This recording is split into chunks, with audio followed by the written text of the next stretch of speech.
โอ้ยมาหอดแล้วกินต้นได้จำมาทั้งใดก็ ยาวนี่เขาอยากขโมยอดีตความเจ็บยาจูได้ความตายยาจูโอ้ยปั่นเจ้านี้มาหอดแล้วกันว่าเป็นพุทธกัน มาพุ่งที่หาเชื่อได้ทั้งหลังมีพูดมีอะไรขโมยมีขโมย โอ้ยอะไรปั่นมาปั่นตุนดาปั่นกองกา การทำในภาษาเป็นเป็นมีสักเป็นน้องเลยเขาได้หรือว่าพวกศาสตร์กันมา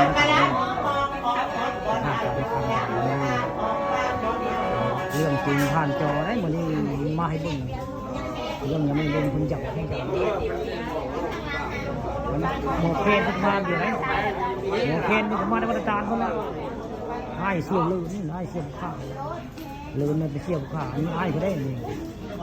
ให้เสี่ยวเลยนี่แหละหมอเพน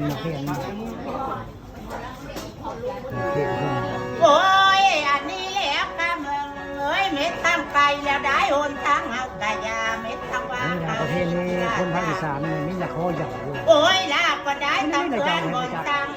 งบน การยาวของยาวของ โอ้ยลาก็เลี้ยงเม็ดแต่บนกายแก่ไข่ เก็บไปนู่นนะบดีไปหาโมก็บดีต้องมาหาแม่รุ่นคนไปเยาวยาเพื่อนลงน้ำหรือระดับ โอ้ยโมจะได้ยินปัดไม่ชอบ กระทงส่งนี่ โอ้ยมึงดูอ้อยชุ่มเลิกอ้อยตาของวางอ้อยนี่นะเมื่อวันแล้วให้เจ้าคุ้มตำรวจเรียกทั้งกายทั้งกาย นี่จะคำว่าเลยนะเข้าใจได้ในคนนี้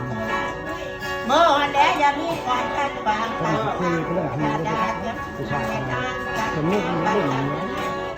โอ้ยกันเม็ดก็ต้องกันยาเม็ดตาป้องกัน นักตาเห็นนักตาเห็นเชิญนักตาเห็นพระเจ้าเอาอาจจะกระชิ่งให้กิน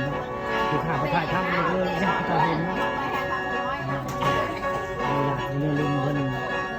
อย่างรุ่นเลยโอ้ยนี่รุ่นเท้านุ่งบางนี่ผมไม่ได้หาโน่นนู่นได้มีเพื่อนนั่งมีเพื่อนสื่อครับบางทีสื่อมา